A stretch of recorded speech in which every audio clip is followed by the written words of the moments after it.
I'm in a little bit of a dilemma at work, a little bit of a pickle, if you will. And I have some outs. I have some ways to not attend a particular event that won't look shameful to myself. But I'm not going to name the event. It is a charity event, and it means something. It does have deep meaning to one of my co-owners, and when he tells the stories and when he has the guest speakers, it does hit home.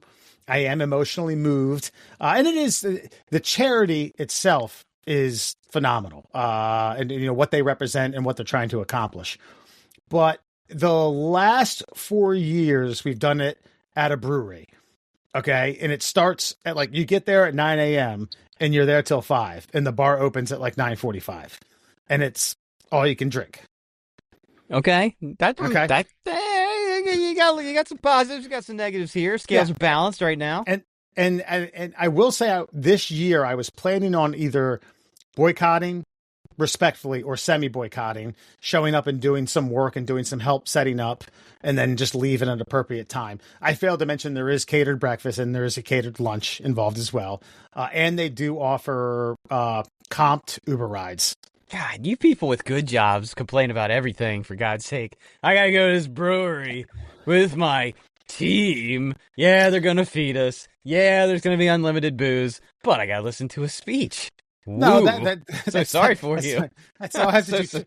I had to do push-ups every hour. But anyway, last year, the strings attached it started last year where you had to sell 5 tickets, and it doesn't matter who to who. You sell a certain amount of tickets to get comped or pay $50 for your own ticket. I did that. This year, out of the blue, $75. Ooh. And already on the fence because 2 out of the last 4 years, some really rude shit has been said to me by drunk individuals who can't handle their fucking booze and feel as though because it's at a brewery and not technically a work event, I can be an asshole. I was like, you know what? I'm going to get fired. I'm going to end up hauling off and cracking some fucking punk because they're getting loose lipped. All right. That is a bit of a catch-22. What? Now, see, people might hear this though, but what rude shit, if you can say? I can say, yeah. All right, yeah. Year one was a coworker who I didn't like, and he didn't like me, but we were always professionally respectful in the workplace. Okay, we just didn't see eye to eye. His brand of humor, his brand of motivation, was not mine at all. He managed salespeople and degrading them and telling them that they were poor salesmen. And that they couldn't sell their way out of a wet paper bag was. He thought that was the cornerstone of any fine salesman. To degrade them, tell them they suck. Can I ask you this? Older than you? Well, yes, about 6 years. But the other thing that I didn't particularly like is that he assumed that I was like a young 20-something punk. It wasn't until I had known him for 6 months where I said, no, dude, I'm almost 40. I was like, oh, shit, really? I didn't know that. I was like, well, do I have to be that old for you to fucking respect me? And talk exactly. To me like a peer? Yeah, exactly. Like, if you're not... Because, listen, just working where I work, there's 2 schools of management. A lot of them are still in the 1980s school of management where... Sure. We're not your friends. We don't like you anyway. You're a coworker. And then when all of a sudden job's not talked about, it's like, oh, hey, how you doing? Good? Hi. How's the family doing? Right? It's like the fucking, the old cartoon between, the dog and Wile E. Coyote, where they punch in and all of a sudden they're mortal enemies. They punch out like, hey, buddy, good day, huh? Yeah, it's fun. All right. How's the wife? Yeah, good. Kids? Yeah, all right. Yeah, fuck that shit. I can't cope with that. Anyway. All right, so $75 to have shit talk to you. So you asked what was said to me. Year one, he's toting in someone that he's bringing in on as a new hire, a former colleague of his from previous employer who he portrayed or advertised as his badass salesman. Fast forward a couple of months, he was already out of the company. He wasn't that good of a salesman. But anyway, he's bringing him in and he's butting in line to get a beer and he's like, I'm cutting in fucking line. I said, cutting in line for free beer. Boy, that's a bold move. That's a flex right there. And he turns and spins. What, do you want to fucking fight about it? And I thought he was joking. I was like, like fight over free beers? So we can go out back right now. And mind you, it was 11 a.m. and he was loaded. Absolutely fucking like, he could go out back right now. And I was like, I said, Ryan, go ahead. So fuck it, whatever. Brian, Tyan, but I said, go ahead. But I wanted to fucking drag him out back and fucking pummel his ass. And I know I could, that's not the right move, not in a work setting. But that was one. Last year, it's two coworkers of mine, myself and a salesman from a partner company of ours. Just three guys, myself included, and a female. And the three of them all had boys around the same age. I want to say between 6, 8, 7, 9 years old or something like that. And all they were doing was talking about the wild shit that their young boys would do. It's like, oh, you think that was crazy? Listen to this. And it was like 30 minutes of escalations of just of just how fucking wild it was raising young boys, which is, we were all dying, laughing, cracking up. Within a matter of a minute, the other two guys, coworkers of mine, get pulled into opposite directions. And I'm just shooting the shit with her. And one of her coworkers comes up to me, never met this guy before, says, yeah, her husband isn't here, but so if he wouldn't beat your ass, I'll fucking beat your ass. Like, for talking to her, I was like, it's 5:00. I'm getting the fuck out of here. Called my Uber, left, told HR the next day. I was like, I was, if he said that to me outside of a work event, I'm not saying I'd have thrown hands on him, but I'd have like squared my shoulders up and be like, I beg your fucking pardon, dude. Who the fuck are you? So he's the guy who wanted to hit on her and you were in the way. I had to hit on a married coworker. Cool. Fucking go at it, bro. But anywho, so I've already had this mantra that I'm not all that stoked about being there all day, even though it is a fun event. I will give you that. You hit the nail on the head. But I thought that this year it might just be a good idea. Show up early, help set some tables up, stick around, get breakfast, sip a cup of coffee, say some hellos, and when everyone's starting to feel good and jolly and buzzed up, just be like, okay, time to get out of here. But now that it's $75 fucking dollars, I don't know. Maybe I could. What I could do? It is going to charity, though. I might just pay. And my thought is, I just pay and don't go. Okay, do this. If you're cool with departing with $75, give the $75. Go down, set up, take a messenger bag. Load that puppy up with fucking Heinekens and then hit the road and fucking just take some Lucy's with you. You get everything that you wanted for the day without any of the drama, without any of the horse shit. That just seems like the wrong industry to have an open bar with coworkers. It just seems like you guys, you're so intertwined with stressful situations that when like the release valve's not there, or maybe the governor's not there anymore, right. It's just rife for disaster. There's just no way around it. Yeah, no, I agree. And I was talking to a coworker of mine. He said, I think they want people to pay money because they were getting sick of people. And he's like looking around like, okay, you mean you and me? I get it. Just going there and slamming beers all day for free. Okay, I get it. I was almost. My thought was, we'll just make it a cash bar. I don't go up there with a wristband, and if I want to buy a beer as a patron, that I can do that. But then again, it's kind of undermining the event, which is to raise money for a good cause. I have a feeling they would probably raise more money with you and some of your asshole. Yeah. Yeah, that's a good point. Yeah, no, look, I think you do that. Whenever we had a big radio event, my move was, I'll go down early, I'll hang banners.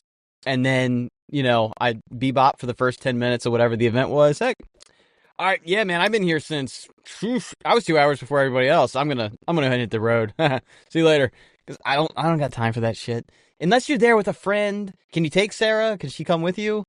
I could, and no one would care. Other significant others, and people have brought children, albeit for like an hour. It's not like it's one of those types of things. It is a rather open event. It's not that I don't have people to talk to. I can talk to a lot of coworkers. I know a ton of our vendors, and that's kind of, obviously it's there to raise money. They have baskets to bid on, which is kind of fun. I don't bid on any of them because they're upwards around $300 to $1,200 fucking dollars. I'm just like, I'm like baskets filled with shit, or like those Longa Burger baskets that everybody was selling years ago. So baskets filled with shit. Typically, so the one that always does really well is someone owns a condo in Ocean City, and it's like it's an all expenses paid 4-day trip with like beach blankets, towel, sunblock, a gift, a gift card to a restaurant nearby, parking, things like that. That does go for. I mean, if you figure 4 days at a fucking condo in Ocean City in the summer, $1,500. Yeah, that's well worth it. That's about the price of it. Yeah, right. Yeah, you can just book your own fucking. The condo is badass. Okay. Yeah. Yeah. By the way, what is the difference between? Okay, how do I put this? Is a condo just an apartment that you own? Yeah, that's probably, yeah. I think the line is blurred between condominium and apartment. I don't know. I guess condos you either have to own and or pay is an HOA part of that whole extravaganza? I would assume. I mean, because you obviously don't own the whole building, but you own like a little square blockage of the building. And I was thinking about this the other day. Like, so what's the difference between an apartment and a condo?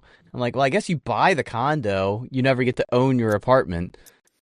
Yeah. This AI overview here, the main difference is ownership. A condo is a privately owned unit in a larger building, while an apartment is a unit that is rented from a single landlord who owns the entire building.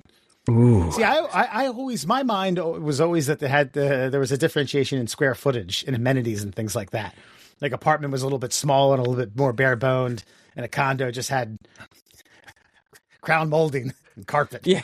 I think as kids say like condos I feel like condos were new when we were like little kids. Like that was like a new concept. And so like it was like, ooh, they got a condo. Like it was like this exclusive thing. I think I didn't know anyone who lived in a condo. Right. Right. And then they they built those ones down near, down Port Deposit near us. And I remember delivering down there one time. And here's the difference is it's everybody owns the same front yard. So it's just you all own like this little housing unit, but then it's everybody's front yard. I was like, what is the difference between that and an apartment complex? I guess you get to not have to ask somebody permission to hang a picture. I guess that's it. Yeah. It doesn't seem that. But you can rent condos, but I guess the idea is it's not one person renting multiple condos. It's a single. Because I rented a condo fresh out of college with a buddy of mine who the condo is owned by his mother.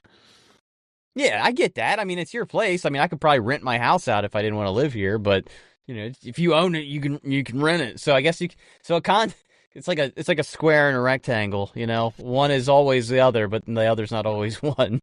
That's a good point. Yeah. Yeah. So your advice is go down early, help out, split, or just pay the $75 and say, I don't know, I have hangnail. I have gout. My gout flared up.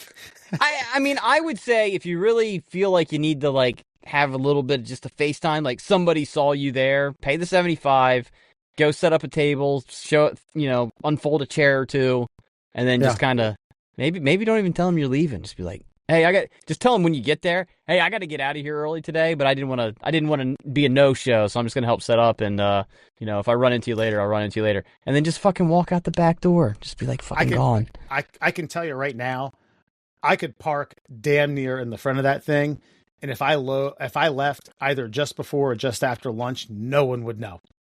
There's not a soul that's going to see me get in my car and be like, "Hey, what's this leaving?" It's never going to compute. It's not going to be a thing. So okay, well, I got about a week to mull it over.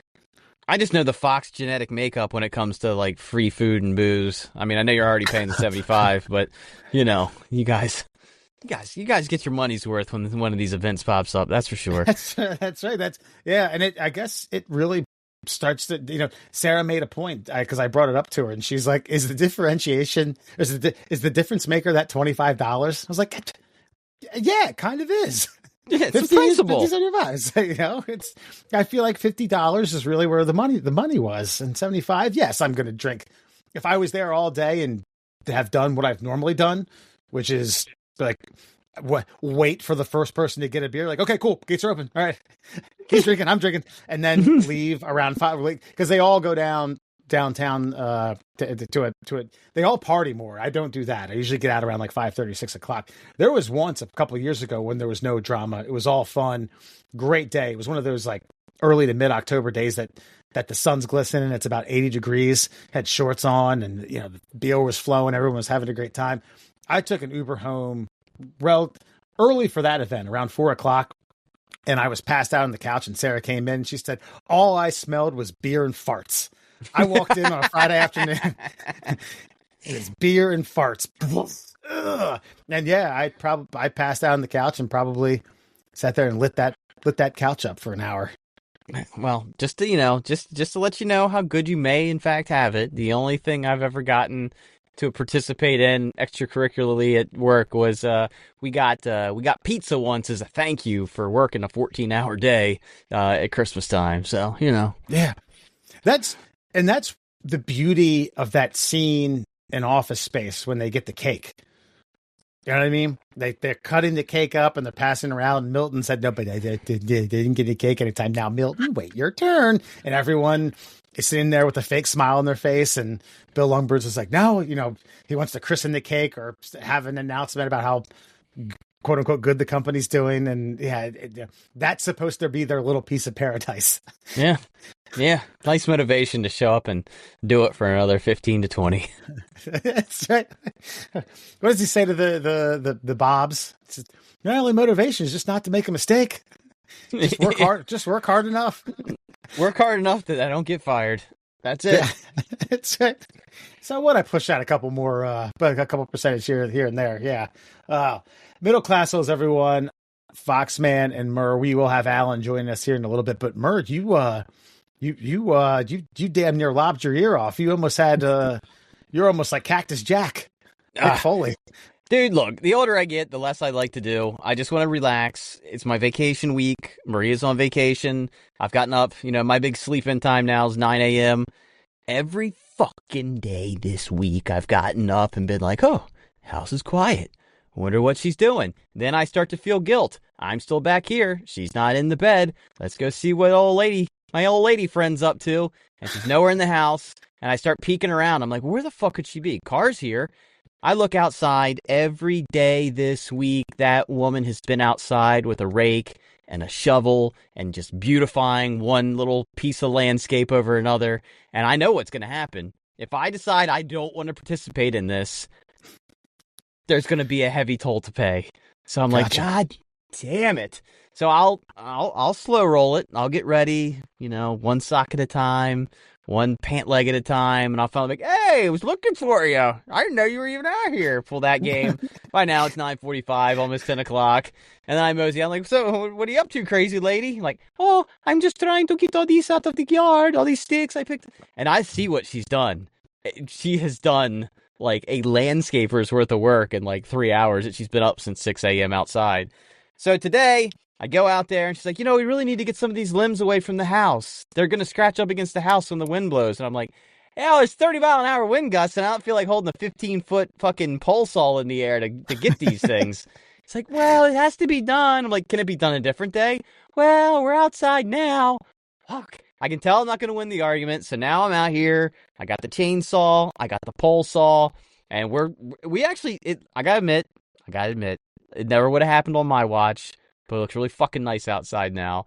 But yeah, I got this branch way up high, and I like to chop them in like 1.5 lengths because I know what happens if they hit you.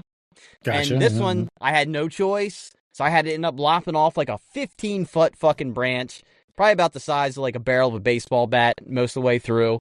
And I'm like, motherfucker. All right. Wind gust comes, blows the branch right when the fucking saw goes through. So we got to do two things here. I got to wrangle a saw that's at the end of a 15-foot pole. And then I also have to fucking try and dodge a tree branch, 15 feet long, falling from about 20 feet up. I managed to wrangle the saw. I did not manage to wrangle the fucking branch that whacked me in the back of the head, side of the ear, split my ear on the inside crease. Dude, I gave myself. Those heal really well. I mean, those real heal fast, extraordinarily fast. Yeah, yeah. That fold in your ear does not collect bacteria or any kind of microbes or anything like that. When you sleep on it after you've been wet from a shower, definitely doesn't steam up inside there and get any kind of fungal. And you don't touch your ears at all during the day. You don't. Not at once.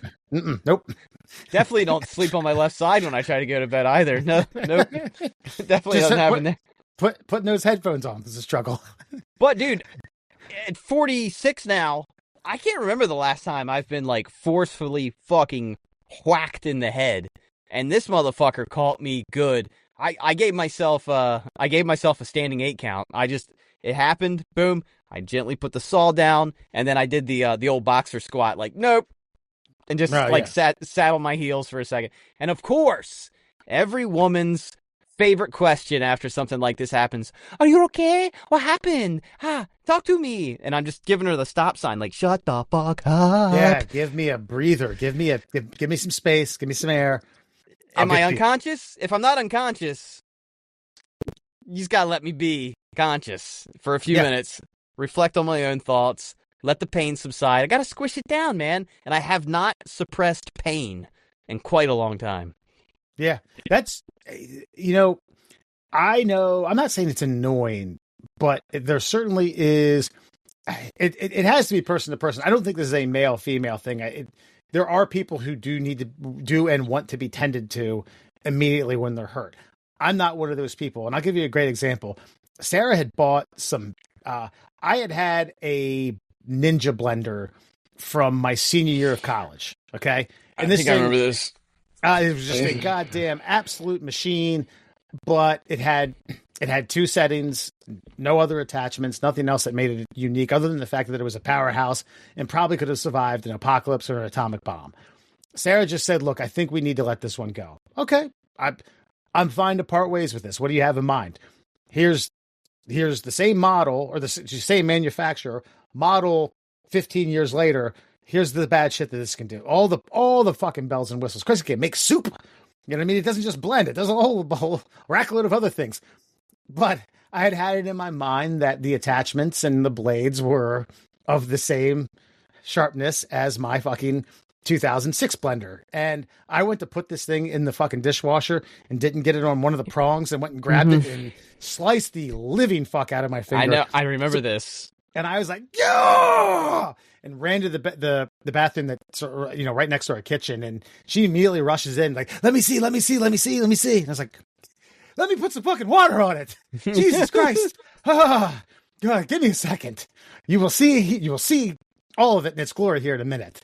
But man, like I hadn't been sliced in a while. Yeah. And I don't do good with the bloods anymore. I don't do good with blood, and apparently I don't do well with severe head trauma either. So no, but man, the move is, here's my move. Okay, you get hurt. Hey man, you good? You good? Whether I get a response or not, I go, I'm gonna let you be. Call me if you need me. And I take a step back. I'm in the background. I'm like a blurry image in a wide shot in a theatrical release. Like I'm an extra, but you can't make out my face. I'm the Slender Man. I'm there, but I'm not there. Yeah. You need me. I'm 4 hops away. What do you need? That would make you a terrible team trainer, say like football. You know, like, hey, you good? All right, you good? Let you wither around there on the field for about 20 minutes. All right, I'll be back. You let me know. I'll get some ace bandages.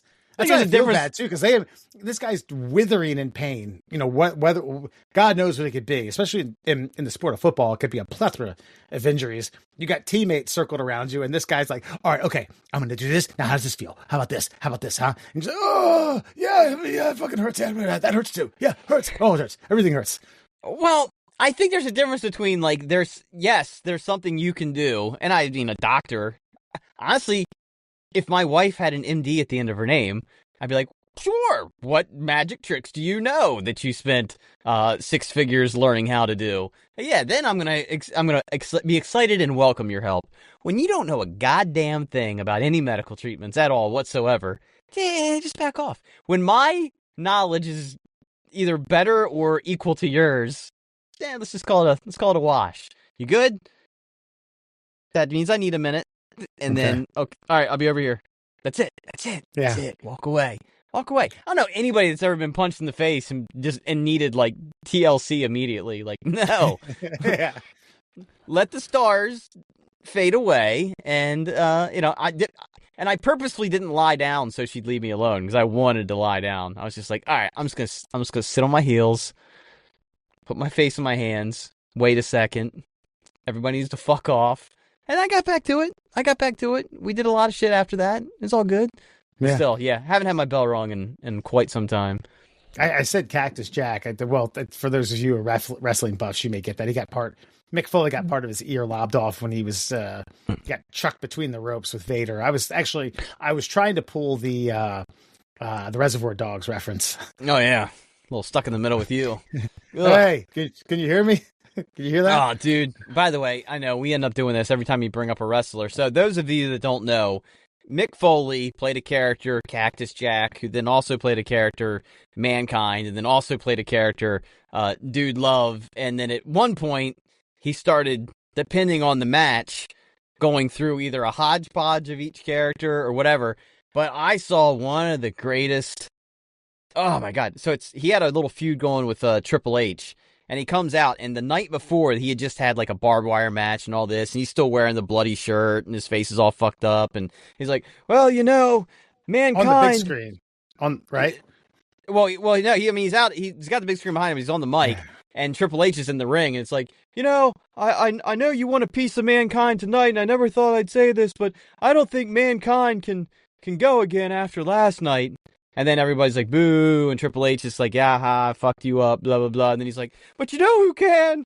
A little guy you might remember. And he rips his shirt off. He's wearing his Cactus Jack shirt, fucking pulls the Mankind mask off, and just starts walking to the ring. Walking to the fucking ring. I got such a boner off of that. And by the way, great story. Do you know what brought WWE back from the brink when they were up against WCW? It was a specific moment.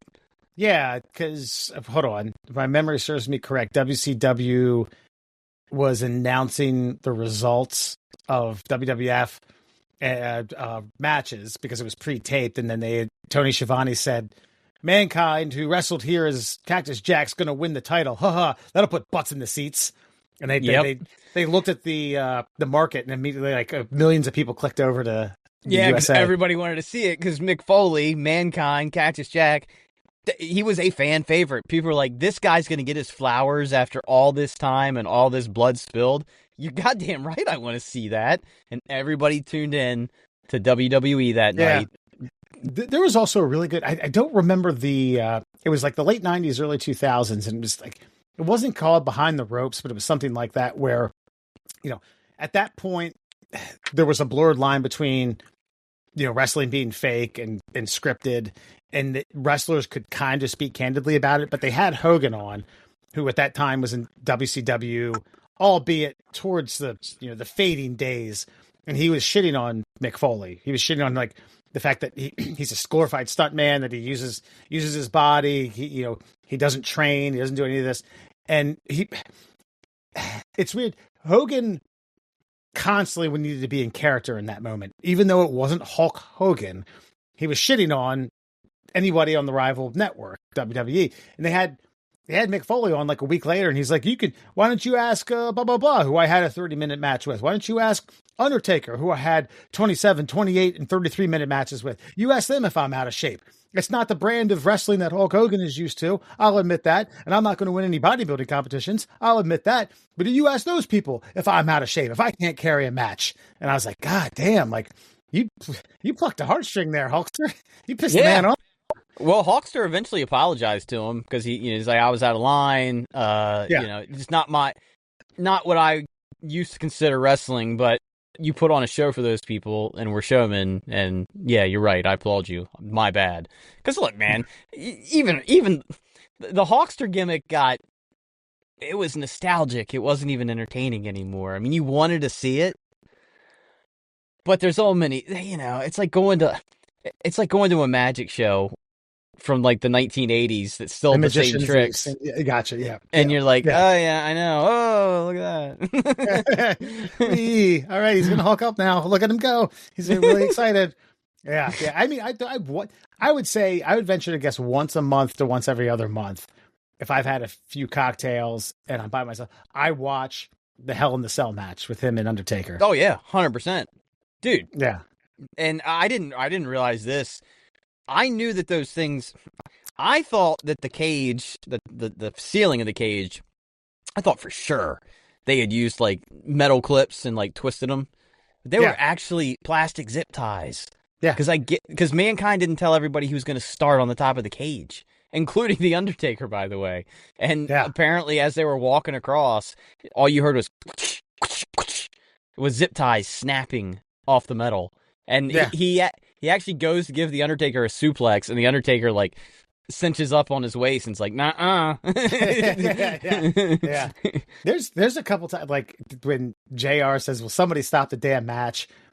And it's you almost believe him. I genuinely think Jim Ross was probably like, nah, this is not the character that you know as the commentator Jim Ross. This is me screaming, this man's life's at stake. Well, whenever I see him take that hit on the table, when he gets thrown off the top, I'm like, man, that was perfect as you can do that maneuver. Like that sequence of, hey, throw me off, and then Undertaker gives him like the schoolboy, like back of the pants, scruff of the neck, toss.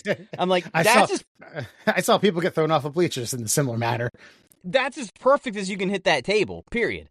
But you also have to remember that when he stands up, he has a tooth in his... No, the tooth in the nose was later, but he had a tooth going through his bottom lip. Yeah. Like, so, so as gently as he hit that table, it was still quite a bit of like... let's just say he didn't get hit with a tree branch in the back of the head. It was a little bit stiffer than that. It's a little bit more. Yeah, there's a couple times, like Jerry Lawler, who was a pro of commentary, and there's a couple times in there where he says, "Oh my God, that's not in character. That's I don't even know if his real name is Jerry Lawler. I'll assume it's Jerry Lawler, and that's him. Like, oh my God, this is too much. You psychos, God, yeah." Well, middle class holes, everyone. I already introduced ourselves. Fuck it. We're gonna go to our next segment after a quick break. Alan will be joining us. It's middle class white trash is using coupons on a first date.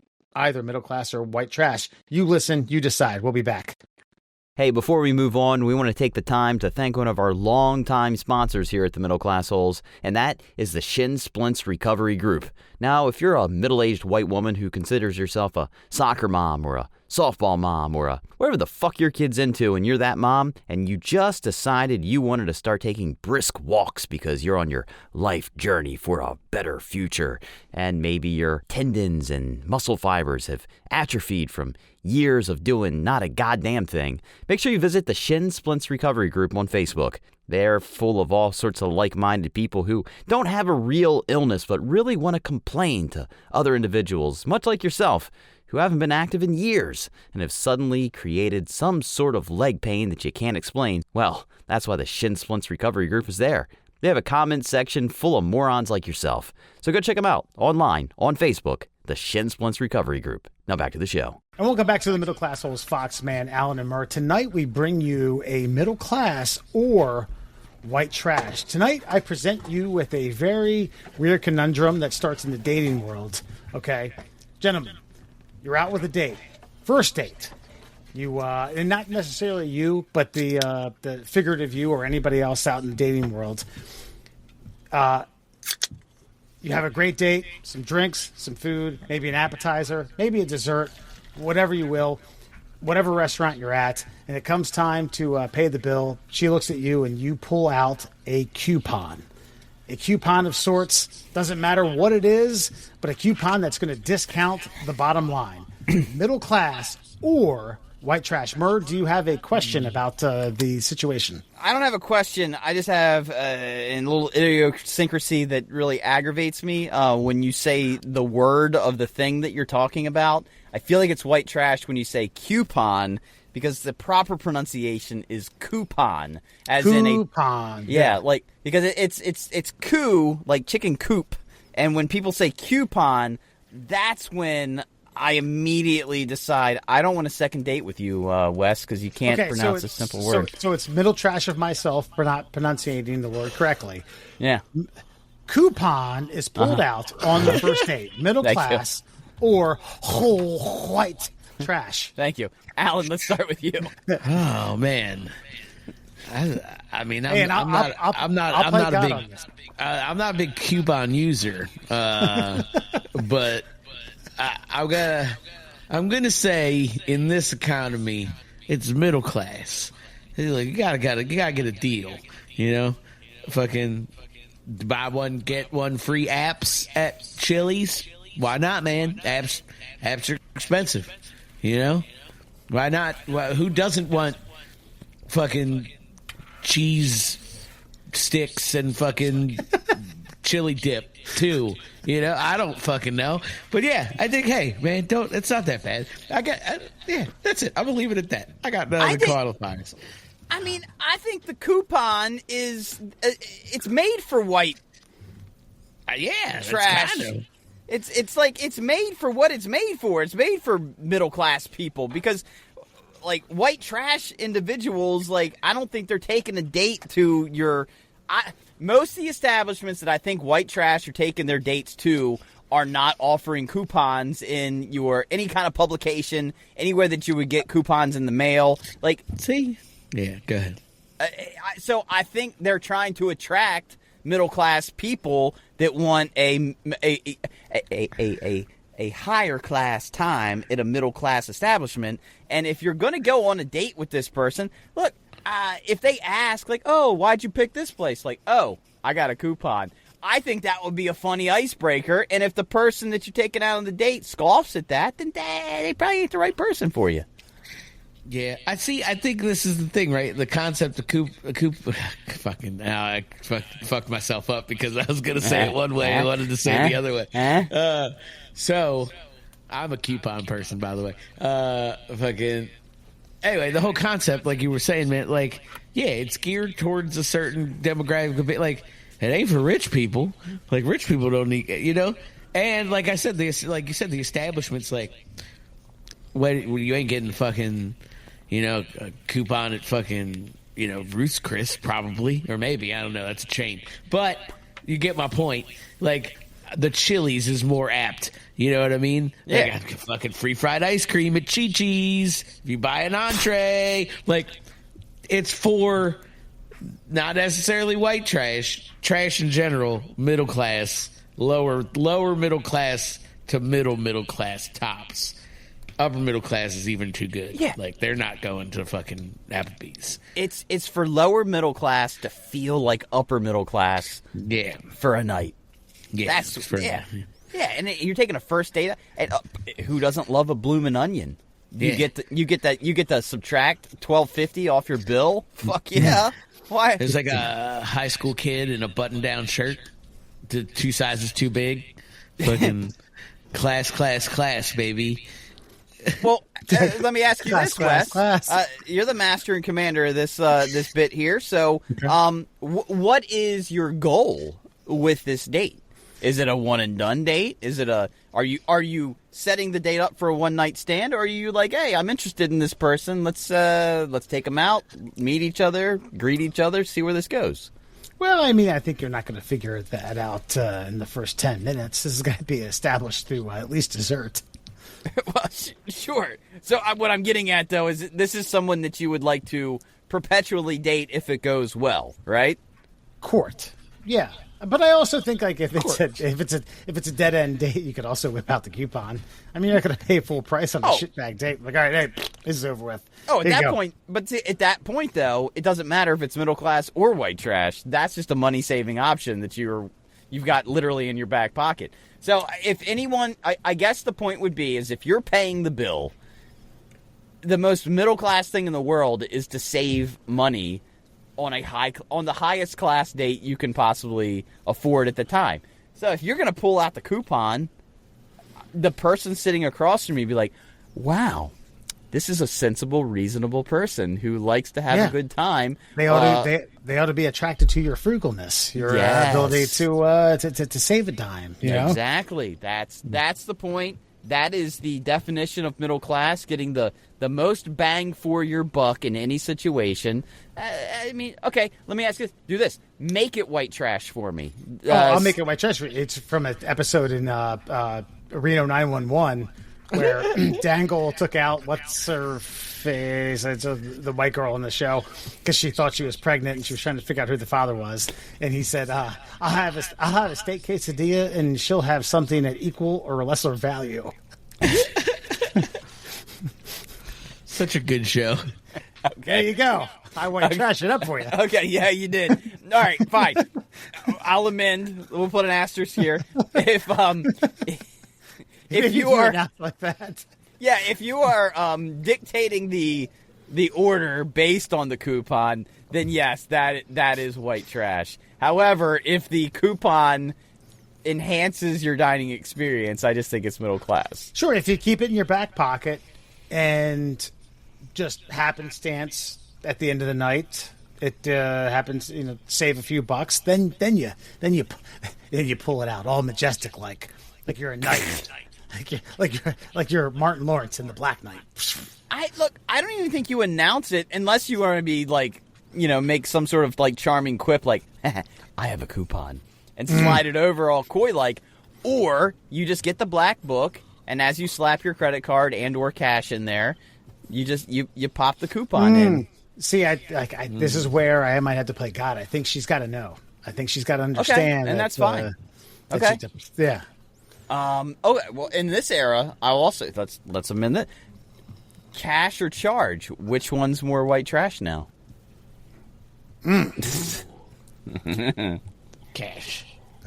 Cash. Yeah. Yeah, I agree. Yeah, like if you're paying with cash, I'm like, ew. What do you do for work? But it's also like because now that the server doesn't have to they don't get taxed on that. Well, you can still pay with a credit card, but then cash your tip. I do that. You can do that. Yeah, absolutely. Yeah. Yeah, you could do that. I will never, but you could. It's a thing that's possible. It's a thing. And it's not because like I don't like my server friends. It's just I'm not white trash. I don't carry cash. So, I think we just covered that part. So like, yeah. I have a bit of a prepper mentality, so I always keep some cash on me just in case. Yeah, I have a little bit, but I don't use it, man. I got a $20 bill that's seen brighter days. You know what I'm saying? Cash in your pocket, white trash, coupon for a first date, middle class. All right. Got it. Look how the tables have turned over the last decade. Look at that. Look at ladies. Who says chivalry isn't dead? Yeah, that guy. I mean, you figure and imagine if they cut it out too. Dude, places. This is here. Listen, here's a life hack for you. Places don't care about the actual physical coupon. Maybe grocery stores, but like restaurants, you could literally say to your server like, "Oh yeah, I'm here because of the ad you guys put out with the free bloomin' onion." They're gonna fucking punch it in because you mentioned it. As long as you say the thing, they're gonna give it to you. Do you say that a lot? I'm here because of the ad for the bloomin' onion.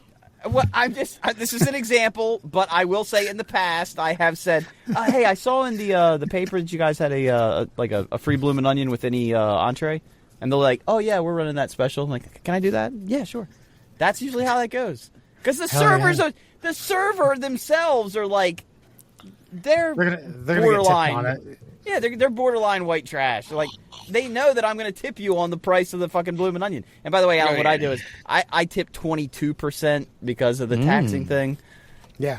Oh, Alan, there you go. Alan, how does that conversation go back in the kitchen where the server goes back and says, "Oh, this guy says it was a free bloomin' onion." Then what happens? That onion blooms somewhere you don't want to know about.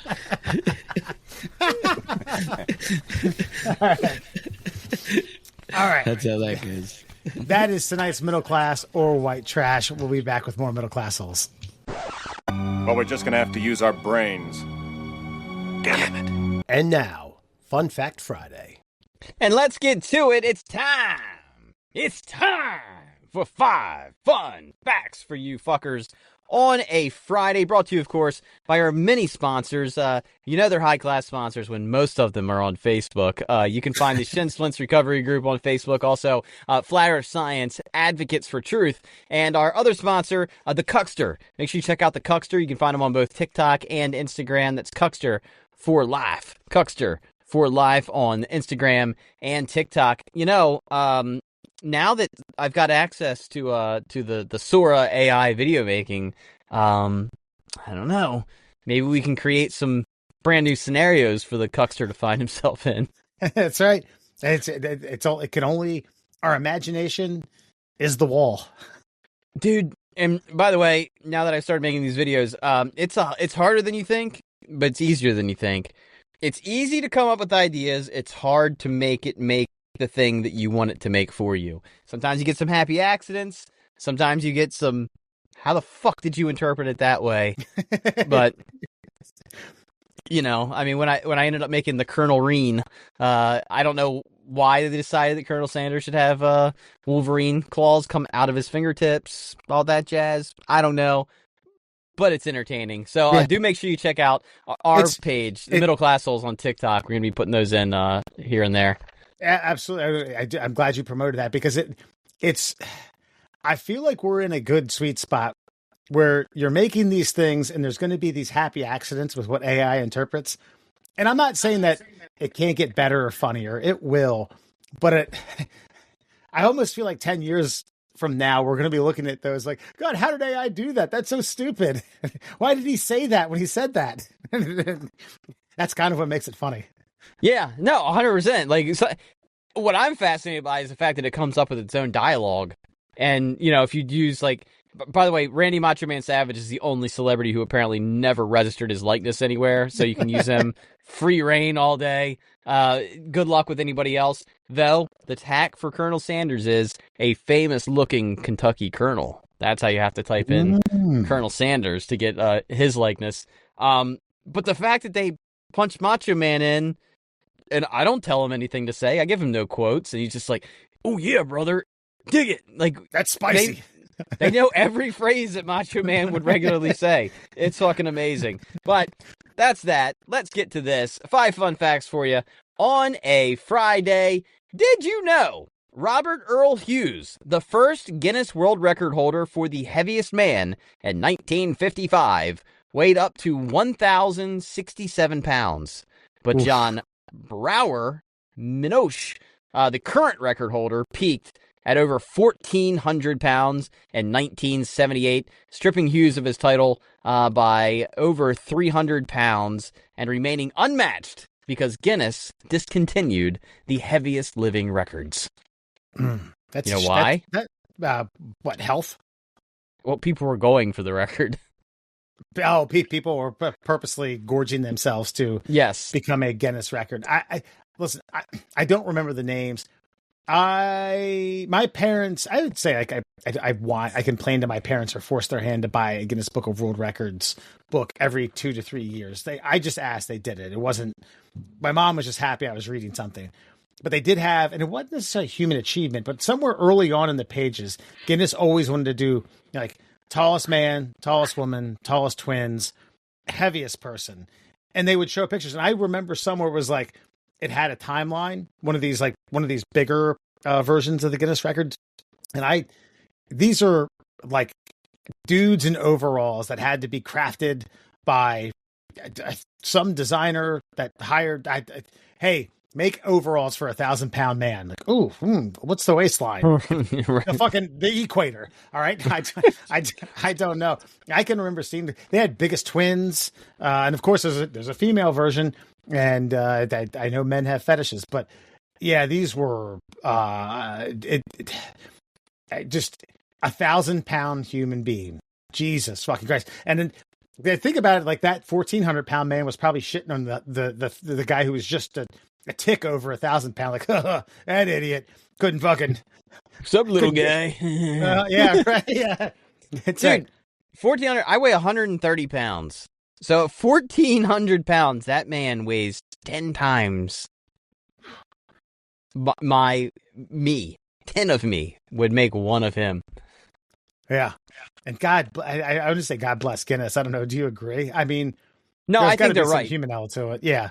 I know. This is the one time where I think they're right because there isn't a Guinness Book World Record for it. But the reason I know that people go for the record is there was some TLC show, like My 1,000-Pound Life or some nonsense like that. And they were keeping track of who was the fattest person in the world. And so there was a couple people on the show that were like, I want to be the fattest. Like, I'm already there. I'm already, what's tipping the scale a little more? I love to eat magically. Think about it. It's how I got here. So I'll do more than I normally do. And these people were drinking like a 12-pack of 2-liter Mountain Dew bottles every day. Ugh. Like just baking the entire box of Aunt Jemima pancakes with peanut butter. Right. Jesus God. Is it 64? Cool. Got it. Yep. Stack them up. Get some syrup on there and butter as well. Yeah. And a whole bucket of KFC just for lunch. Yeah. With all the sides. Just I do wonder. Robert Wadlow's been the tallest man I think since the 30s, and now they've he had that. I think I always butcher the name. Is it acromegaly? That's where you have a tumor in your pituitary gland. Oh yeah, I don't know what it's called, but the Big Show has it. The Big Show had it. Well, he got it removed. Well, yeah, but it still did. I mean, he's like 7'4", still works its magic pretty well. What's his Andre face? Had it. Tony Robbins, the motivational speaker. Yeah, he's got it. Oh, really? Yeah. What's he, like 6'6"? He's pretty big dude. Who was the guy the Indian dude that was in WWE? Couldn't wrestle for shit, but he was huge. Oh, like El Gigante. He was Argentinian. Okay, well he was. He was one of the tallest dudes in the world for a minute there. George Marichon, that dude was 7'7". But my point is, like, Robert Wadlow was 8'11". Oh my God, 8'11"? Yeah. And you're not. Basically, it's a death sentence. I mean, if you stop growing vertically, you're just going to grow horizontally, and you're going to have kidney problems and all types of intestinal problems. Wadlow, he actually died from a blood infection because of a leg brace. What were they bracing that leg with? A fucking 2x4? A Forrest Gump mechanism times 30. I did. Run, Robert. Brr. Yeah, I mean, as a short man, my point is now they identify it and they remove the tumor, so you can't grow. So I just don't. You're not. You almost have to have a subcategory of naturally. I gotcha. And so like those like Sudanese dudes would probably start winning, like the Kimbe Mutombo and all those guys would probably win that battle. Yeah. I think Mirasan he's the tallest NBA player ever. What was Mirasan? Was he Turkish? Jordanian? He was Georgian. Georgian? Yeah. Yeah. You see, by the way, Wembanyama's grown 2 inches. He's now 7'6". Oh, good for him. Fuckers. I'll tell you what, as a small man, I know it's like real easy to say, like, I'm glad I'm my size because you've had to get used to it your whole life. But like, every time I hear about like, they're going to be putting more seats in airplanes, which means less leg space. I'm like, nah, all right. I know it sucks to have things on a high shelf, but being rather athletic, it's never really stopped me. Yeah, I just feel like in the world we live in where they're trying to cram more shit in this tighter spaces, I got it better than Shaq. I got it better than old George Marichon. Well, those guys are I mean, it takes a strong heart to pump. Well, it takes a strong heart to pump. My point is, like, Chamberlain died of heart failure at like 67. He was a beacon of health. I remember asking my dad, I was like, what, how did that go wrong? He's like, human beings are just not made to be fucking 7'3", man. Yeah. Kareem is one of the few. Yeah, that's true. Yeah, you're right. I never really thought about that whole circulatory system thing. How to work double time. God damn. Last thing I'll say is I did meet George Marichon when I worked at the gas station. He refused to admit that he was George Marichon because, George Marichon had a look about him, if you're not aware. And he gave me his credit card that said, George Marichon or whatever. And he was at the diesel pump, didn't know how to use it. I went and helped him. His head was above the canopy of the gas pump. Right. And his front seat was not in the car. He was literally sitting in the back seat, seat belted in to drive the car. It was you could have kept saying you look like you're in that Billy Crystal movie, My Giant. Like, not an NBA player at all. You're an actor. You're an actor, man. All he kept saying was no. Because I was like, "Are you George Ramirez?" He's like, "No." You sure? You look very much like him, and you're pretty tall. He's like, "No, not him." And he just kept looking off into space. And then, of course, he gives me his credit card, and I gave it back to him. I was like, "Well, either way, man, it was nice meeting you." He's like, "Thank you." And then he drives off. All right. Did you know in Japan, bo tayoshi is a chaotic sport where teams of up to 150 players, 75 attackers, and 75 defenders clash to either knock down or protect a 30-foot pole, often resulting in injuries like broken bones, concussions, and due to their sheer frenzy, it makes the sport extremely physical and lacks safety protocols, which would make it a non-starter for a mainstream U.S. sport. Well, it makes it severely impractical. 150 people? Jesus Christ, come on. I could barely get fucking 10 dudes to have a 5v5 basketball game when I was growing up. It's, hey, do you know 75 people? Kind of. I did play phone tag, I guess. Yeah, you're right. I mean, and a lot of them would have to be strangers. It's like, well, I mean, Japan's obviously a different culture too. So I'm wondering if, like, once a year, it's like my town versus your town. And you the know? Jets versus the Sharks, or the Hoyals versus the He-Hawls. Yeah. And I feel like I've seen footage of this because I've seen people busting their ass. So the pole, I remember it's 30 feet tall, and which means in order to get there, you have to make like that human pyramid shape. Yeah. But it's just a bunch of dudes surrounding the pole, and then they get bum rushed by 75 other dudes. And I don't know if they're wearing jerseys or bandanas or what, but yeah, then you just go Japanese fisticuffs. Wow. Yeah. That kind of reminds me, they still do it down at the Naval Academy, which shocks me. I would be hard pressed to like put a stop to this because I think the Naval Academy dances to their own beat, but the senior class has to do that. They have, and I don't know how tall the tower is. There's something at the top of it that they have to capture or get. It's kind of a rite of passage for upcoming graduates. And it's like, it's either soaped or greased. I think it's soaped. It's a greased granite, like, monolith. Yeah. And they build a human pyramid, and inevitably people get ribs broken, fingers broken, wrist, dislocated shoulders and things like that. And they do that every year. Dude, it's the military. Going back and forth with people. That's a great point. Going back and forth with people about like this, like somebody asked me, like, what do you think about all this stuff that you're talking about with the military? I'm like, what, making them hard asses again? Yeah. Sorry, don't. I get both sides of the argument. However, these are people that are fighting war. I want them to be capable of war, and war is not pretty. So, I don't want a lot of fear in them when they go to accomplish tasks. Yeah, I crossed paths with a guy who went to the Citadel, like not too terribly long after I got out of college, and he was interested in like the whole, the hazing thing that I did in my fraternity, and he told a story about like one of the first nights he was there, they kicked his door in and had a fire. I don't know if it was a fire hose, but it was a water hose with the pressure of a fire hose, and shot him and his roommate. And I was like, oh yeah. He's like, yeah, I got out of bed, kind of like, what the fuck's going on? And then immediately got jolted to the back of my dorm room. It gave me a concussion. And they sprayed me for another 3 or 4 minutes. It's like, then what? Nothing. They left. I had to get back in bed, go to bed. Oh, wet? That was the least of my worries, dude. That's hazing.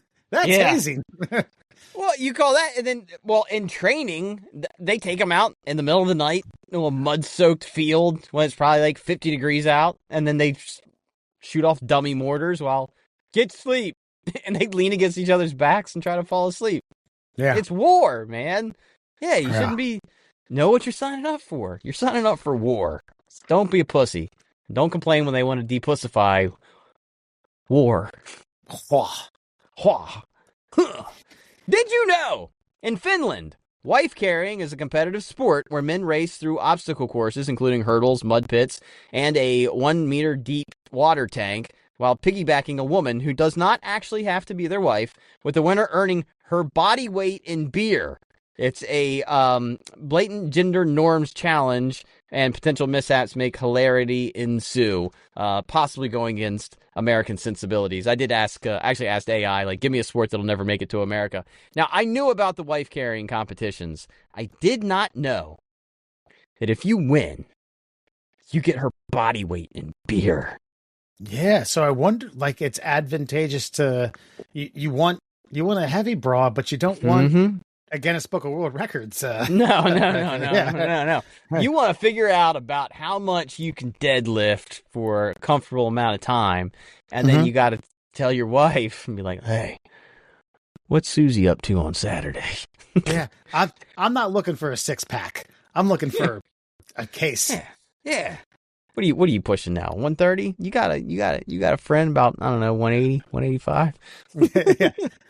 Yeah. It's all kilos to them. Even better. That's interesting. I wonder if it's a beer of your choice too, or if it's sponsored event where it's like, oh, it's Ice House. Like, oh, great. Well, fuck it. Yeah. Yeah, I'm gonna have to ask your brother if he ever calls me again in the next 9 months. I heard that in like Germany or in certain European places, you can't quote unquote tamper with the beer. So I've heard people complain that even though German beers are good beers, there's almost no difference between any of them. Like maybe one's a little more robust than the other because they're not allowed to like flavor or mess with the beer. It's only got to be like the hops, barley, and brew process. Maybe you get a wheat beer. But you can't tinker with it. You can't add flavorings or anything like that. That sounds un-American.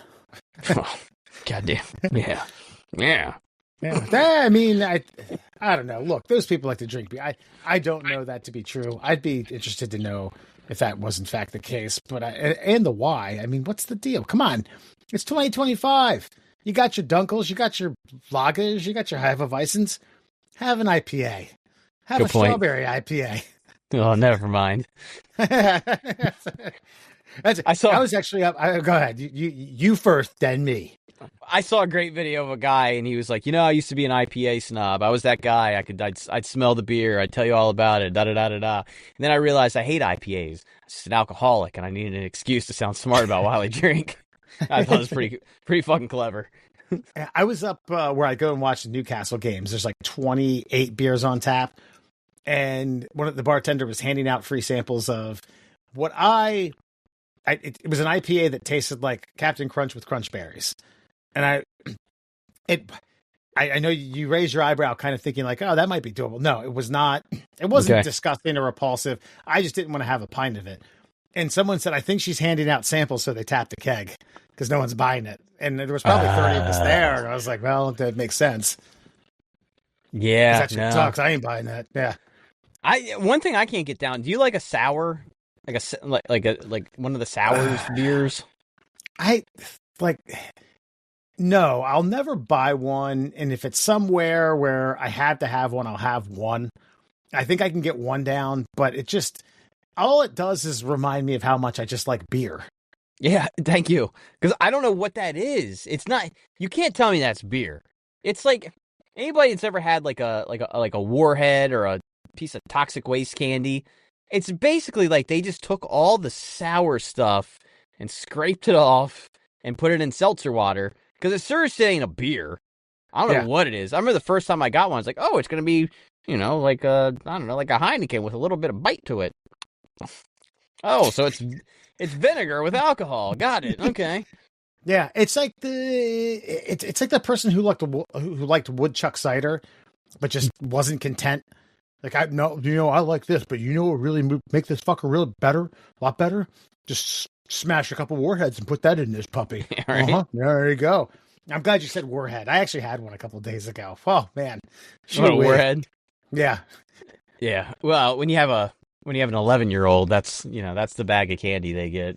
Like, oh, you just get Jolly Rancher that's good all the way through, or we could suffer for 30 seconds before we enjoy our candy. Your choice. Yeah, I was always a Sour Patch Kid guy, but to each their own. Yeah. Let's see. Oh, and did you know in medieval Europe, some towns had garderobes, toilets built into the castle or house walls that emptied directly into moats of the rivers below, often leaving such a stench it was so bad residents avoided those areas, and the fish in the moats were considered inedible due to contamination. Jesus. Yum. I didn't know the name of it, but I think I saw a diagram where it's like the castle cut in half, and it shows someone taking a dump, and it shows it's not even plumbing, dude. It's just gravity. It's like right? This is where the poopy goes. If you ever see like the, what do you call those? Like the turrets, like the round structures of the castle, there'll be like a pimple coming off of it. Well, that's the shitter. You literally shit on a rock with a hole in it, and your shit just falls straight into the moat, and that's or the ground, whatever. That's why, like, every time I have, like, people have these fantasies about time travel, and I always be like, antibiotics and just regular old ibuprofen or Excedrin. Those are wonderful things. I hope you take a satchel with you. Drinking water. Yeah, that's and I also, now that I'm thinking about it, it kind of fascinates me about the aloofness of just humans in general after they do their business, after they take a dump, just not caring. I mean, I do that. That goes down the toilet. I'm not worried about the sewage system. That's someone else's problem. That's what I pay my taxpayer dollars for. These people in these castles, same thing. Boop. I don't care about the water or the fish in it or the people who are the peasants who are around. Not my problem. God, I can't remember which royal it was. I want to say one of the like Elizabeth the First or something. But like these royal ceremonies were so fucking long, and they wore those giant like whale bone dresses, the huge dresses.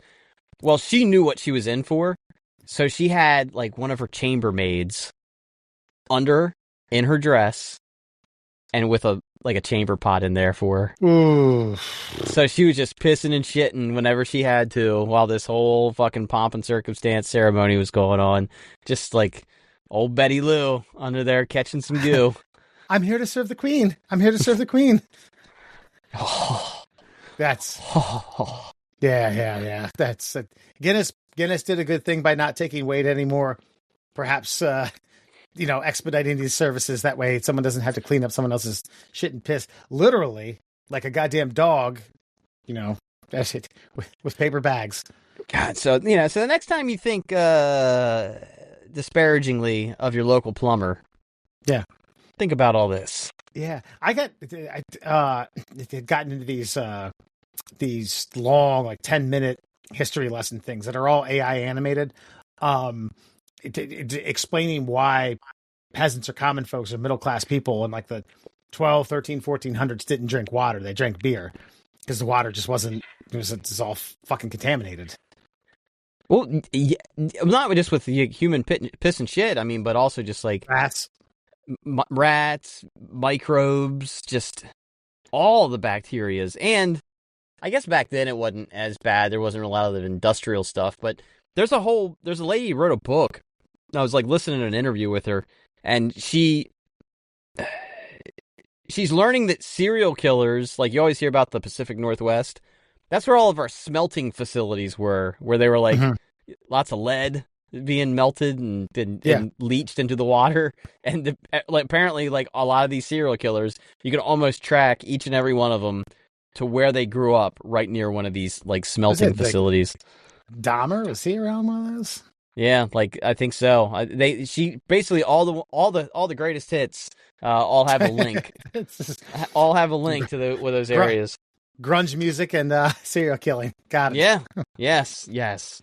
And finally, did you know the fax machine nearly lost out to telex, a 1930s technology for sending typed messages over telegraph lines, but fax machines became mainstream in the 1980s due to their ability to transmit images and documents directly, outpacing telex's text-only limitation.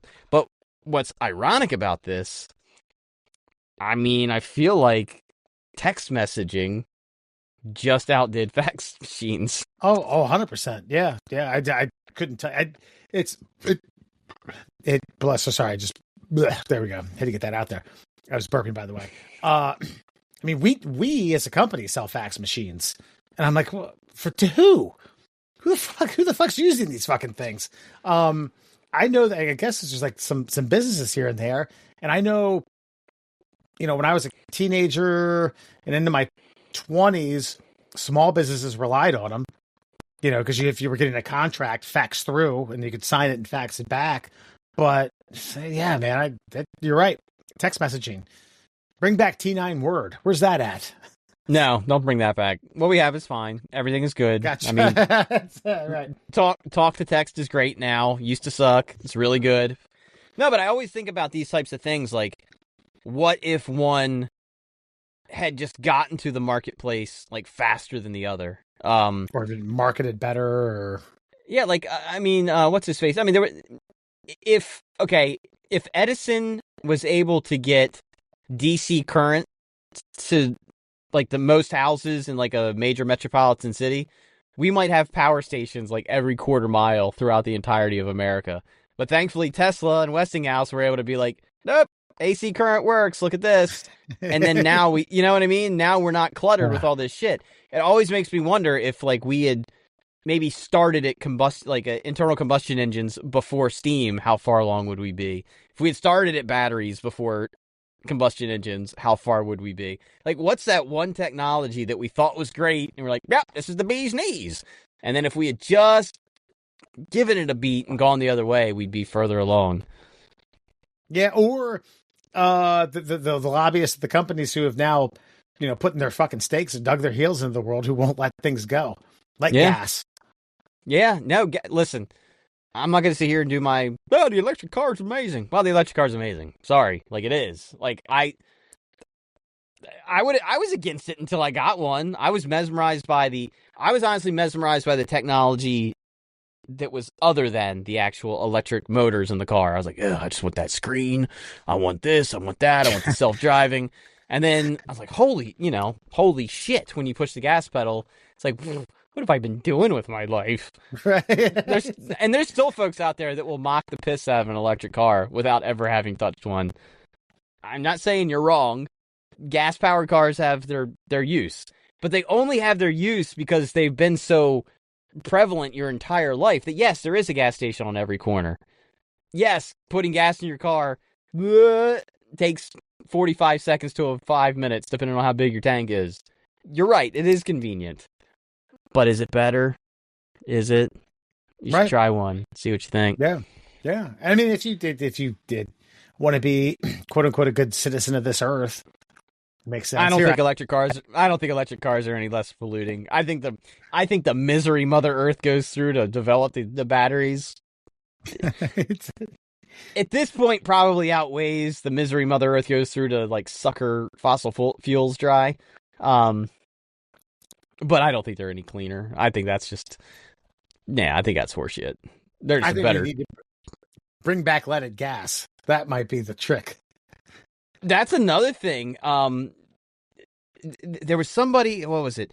They wanted to somebody wanted to put a garden in at their outside, like their building in New York City, and nothing would grow. And so you had the soil tested. And they're like, oh yeah, no, you're gonna have to dig it up and replace all that soil. Like, why? It's all sorts of lead contamination. From what? Oh, leaded gas from the 70s and 80s, man. Yeah, it's Jesus. Still embedded in the fucking soil. Yeah. Well, you got to remember a major metropolitan city like that, and everybody's got. And the only reason they could have fixed the problem, the only reason they added lead to the gas is because it was cheaper than actually finding a solution to engine pings, so like the rattling. So lead's just a natural lubricant. So we'll just put lead in the gas, which baffles me that to this day, since it's been banned for God knows how long, that the gas pumps say unleaded gas only. It's right. Still, they have to put that. It's like no smoking on a plane. God, you can on a private plane. You can pay to smoke. It's like $5,000 a trip. Well, listen. There's the haves and the have-nots. Okay. Oh, I know. But that, my friends, is your Fun Fact Friday. Tonight, before you go, we have I like to call it a doozy.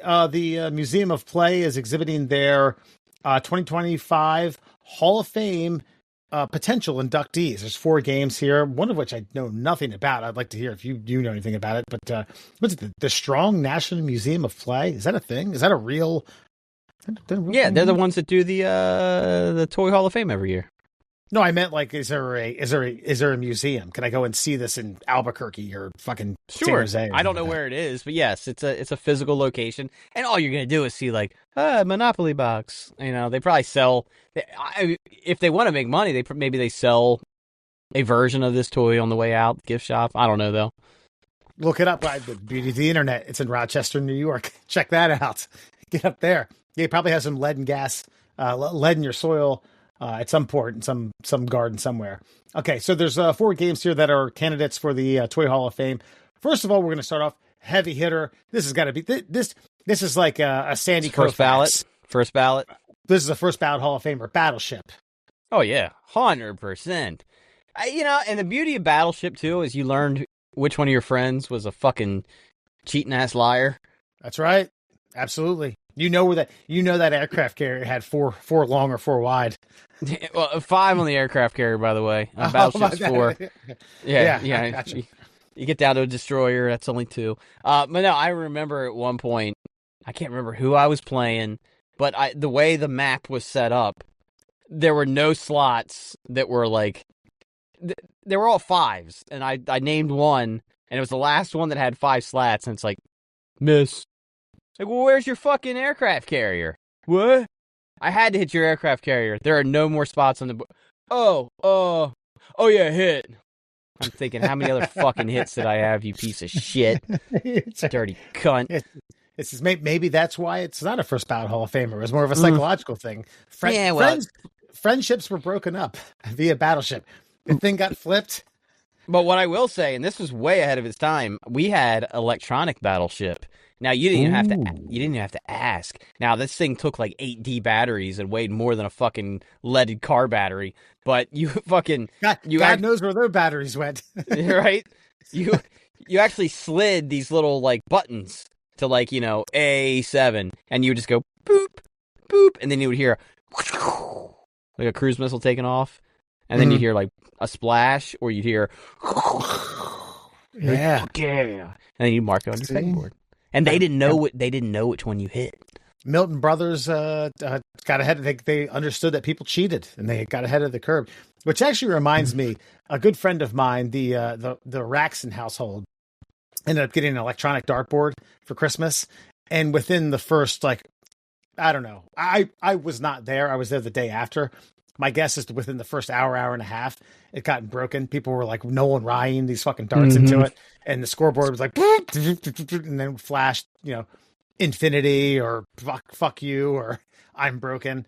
And the old man who bought it just came by and had it. God rest that guy's soul. Every time he talked, it made me laugh. Comes by and looks at the dartboard flash. And he goes, "What the shit? What? I paid for this. How long? How this thing's broken within 30 fucking minutes." Electronic dartboards. The thing is, an electronic dartboard is only as broken as the chalk that you have in your house. You can still play. You can still play darts, yeah. You're right. But they have. It's not the same. But Battleship's got to be a number one. We had Battleship along with Stratego, Risk, maybe a few others like that. But yeah, Battleship was a mainstay. Christ, I almost want to go buy Battleship. Next up is I hope I'm saying this right. Catan, Catan, the game. Yeah, Catan. But yeah, Catan? I know nothing about this. I know it's the game Sid Meier's Civilization. Like, it's a strategy game. It's okay. It's really fun. Apparently, I've never played it. It's like if you mixed Risk and Survivor together into a board game. Damn, that sounds a lot of fun, actually. Yeah. No. Yeah. It's one of the first German-style board games to achieve popularity outside of Europe. It's a strategic, competitive game in blah, blah, blah, blah. Click for more details. Don't know enough about it. The front cover seems like it's got a bunch of people sheep farming. So, for the sheep farming folk out there, what have you. Next up, okay, so this, I want to say a first ballot Hall of Famer, but I can also understand for people who think, if you have a vote in this, God, that could be a discussion all in and of itself. How did you become a voter for the National Board Game Hall of Fame? I could see where someone just might poo-poo this, just says, yeah. But let's be honest. This thing is, they've blown these up. They've made these like 6 and 8 feet tall at bars. Connect 4. Oh, yeah, 100%. Connect 4 seems like it is like what long overdue. It's almost like post-ominous. Like Connect 4 is dead. It died 20 years ago, and Connect 4's wife has to induct it. Hi, I'm Miss Connect 4. Now, unfortunately, after Jimmy's passing, we're only Connect 3, but we're 4 in spirit, always linked together. A victor. And they just trapdoor her off stage and just everything topples down. Now it's the perfect wrap it up box. No, because even Connect 4 comes in like shitty Happy Meal games. Like if they're out of like whatever the toy of the month is, they'll give you this little Connect 4 and you've got to tear off all these little squares and drop it in. If your board game has transcended the actual retail box and is a tchotchke item for companies to give away for free, yeah, you're a Hall of Fame first balloter. No doubt about it. Yeah. I mean, it's all plastic. I mean, this thing had to have taken, I don't know, $10 to manufacture, maybe 7. You sell it less than that. Probably, yeah. What you probably would have been better off at was selling more tokens or more of the coins, because those fuckers always got lost. Someone ate one got kicked under the couch, a dog farted one out. Yeah. I do like I love going to an outdoor place where they've got the human sized one. Yeah, because you're taking this like huge like man cover plate and gong. Yeah. I missed that. There's a bar near me that has it for like free throw shooting. It's in the side of a wall. It's got 4 baskets, and I don't know, like 30 basketballs, and you shoot to Connect 4. Oh, okay. That's, different. It's a basketball season. I think Connect 4 should be in. Yes, 100%. I feel like this has picked up a lot of steam in the last 20 years. I don't recall it being. It's not really necessarily a board game. Fuck it, I'm gonna pull the Band-Aid on this one. Cornhole. It's but and you're. I don't know if it's. No, I don't think is that on the list? That is one of the candidates. Yeah, I don't think that one makes it. I love me some cornhole. Don't take me wrong, but I feel like a toy, if it has rules that can be played inside the house, and if it doesn't have rules, I don't know, man. There's something about cornhole that doesn't strike me as like a toy. It's a game, right, but it's not a toy game. Connect 4 is a game, but it's like also a toy game. Like, even though Catan isn't necessarily a toy, it's a game that you play inside. That's, it's something that you don't. Cornhole's an outdoor exclusive sport. Yeah, that they've now turned into, an ESPNU or ESPN3 extravaganza league. You can catch it at 2 a.m. on one of the infinite ESPN networks. You're right. I didn't start playing cornhole until I was like, I don't know, 16 or 17, and it was albeit at like a Labor Day party. Well, it didn't exist until then. Really? Yeah, okay. Cornhole's relatively new. I think rednecks were doing it in like the Midwest, probably in like the 80s. It was just one of those things like that, you wanted portable horseshoes. Let's make a game that's portable horseshoes. And then it just started. Then everybody was like, "Hey, can you make me one of those boards? That's fun." And then it just expanded to what it is now. Because it just replaced horseshoes. I still think horseshoes is a superior game. But I also realize that horseshoes is not as easy to play, like, at a moment's notice. Like, somebody's actually got to have, like, a pit. They got to have the thing in the ground, the stake in the ground. Enough sand. Horseshoes are heavy. Not everybody can throw them. Everybody can throw a beanbag. You can take the boards inside when you're done. They don't ruin your yard. It's fun. Cornhole, sadly, and this is the grandson of a Horseshoe Hall of Famer, Cornhole's a superior sport. I said it. Lovely. Yeah, but it doesn't make the Hall of Fame though. The board game or the toy Hall of Fame rather. I don't think so. No, I think I got to. If I was a bettor or better, I don't know if they give you like, I don't know, points to put towards stuff. Like you said, there's 4, so I give 4 to Battleship, 3 to Connect 4, 2 to Catan, and maybe 0 to fucking Cornhole. Just don't say it. Mm-mm. Well, no. And that. The inducted. These are the finalists inducted towards. Oh, actually, this is a whole. Never mind. It's a link to all the. It's just the recent inductees. Here, we'll go with this: My Little Pony, Phase 10, Transformers, a top. Okay. There's some like 95-year-old man who's like, finally, my day has come. That's right. I can die in peace now. My spinning trinkets made it. Light Bright, Risk. I'll just rattle off maybe a couple more here. Masters of the Universe. Fucking Fisher Price popcorn popper. That thing. Yeah. Right. Well, a lot have been sold. I'd say in gross units, that's probably one of the highest of them all. Yeah. Okay. Inducted in 2009. Ball. Hard to argue. It is hard to argue, though. Rolling, throwing, kicking, catching, bouncing, and battling. The ball is nearly as old as civilization itself. Then, that not to be outdone, in 2011, Blanket was inducted. Wait a minute. This is already tarnished. The Hall of Fame is. We dig deeper, it gets worse.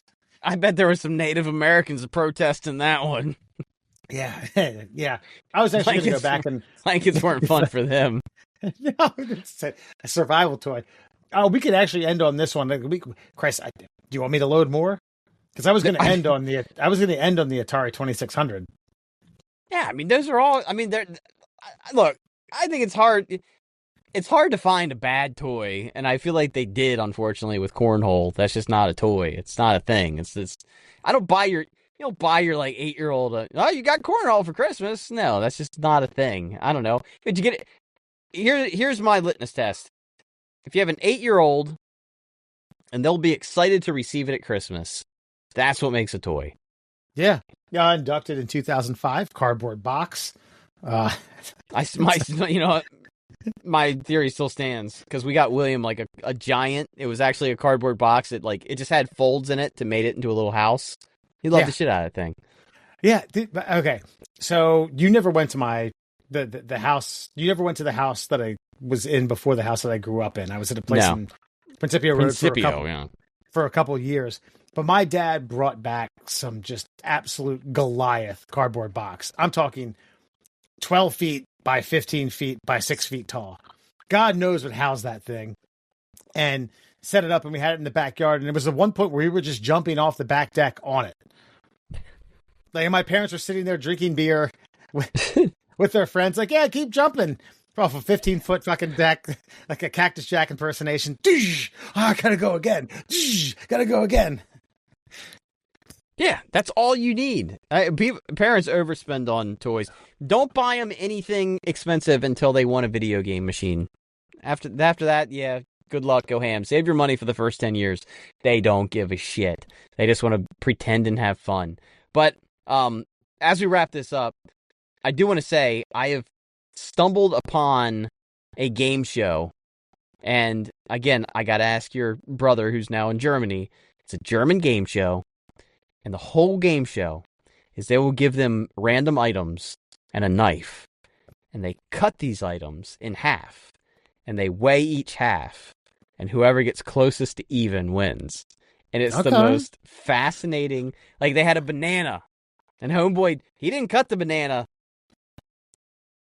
horizontally. He cut that fucker vertically.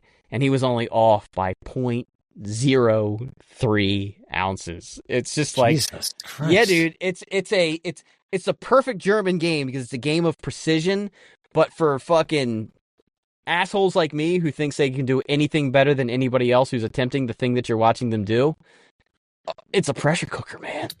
It's the dumbest thing in the world, but it's beautiful, and I got to go watch more of it. I had an English teacher in middle school, taught a good life lesson. They said, if you and your friend are about to split like a candy bar or whatever it may be, there's a splitter and a decider. Mm-hmm. You split, the other person decides what half they want to get. So you get to be, you pick and choose who you want to be. But then if you're the splitter, be precise. This came from an episode of Family Ties. Oh yeah, Alex is cutting the cake. He's like, all right, I'll cut it. And like, no, if you cut it, I pick it. He's like, what? And it made him, because he didn't want to short himself. So it made him go for dead ass accurate. That's how I've always done it. I always say, all right, like when we make dinner, and sometimes we make shit, and I'm like, I wonder if I can sneak a little bit more over on my side. I'll do the plates. I'll say, pick your plate. I whack away, and then that way I know I've done my best to make it fair. And we know that Alex P. Keaton, a.k.a. Michael J. Fox, had a steady hand at that point. Mm-hmm. That was accurate. It wasn't until later. No. Not soon enough. All right, folks, listen, you can find the Middle Class Holes on all your social media platforms. Facebook, X, Instagram, Twitter, at MDL Class Holes. Actually, we did away with that. It's at Middle Class Holes. Find us on Gmail at tickleourtummies@gmail.com. Hit us up. I haven't seen a Keith Kern email in a minute. Damn. I'd like to read one. Next week on Between the Holes, I've got a pretty good list of listener comments that we'll get to. Got some, I don't know what else we have in store, but at some point we need to watch Freddy Got Fingered. Actually, Keith Kern in person gave me a, come on, man. You guys going to fucking do that movie or not? It's like, Keith, we got to pay money to watch it. Yeah, I know. What do you want us to do? We don't pay for prep. You think this thing gets made on anything but a shoestring budget? Sorry, I'm not going to pay $7 for a Rip Torn fucking Tom Green movie. My bad. I'll find it. And when we find it, because I watched it and then we didn't review it. And then finally it was, oh yeah, we're going to review that movie. It's like, I don't remember it. It's been 3 months now. Because I got to say, there's a lot of scenes in that movie, but none of them specifically memorable. And it's hard to necessarily piece it all together as a continuative piece, if that makes sense. Yeah. Not a lot of continuity to the scenes. I like to think when Rip Torn was going to the pearly gates and St. Peter was like kind of reviewing things, he said, "You did a movie with Tom Green." Like, oh God, no. That's the one you saw. This is the part of the review. Jesus Christ. All right, folks, we will see you next week. Thank you for tuning in to Middle Class Holes. Take it easy.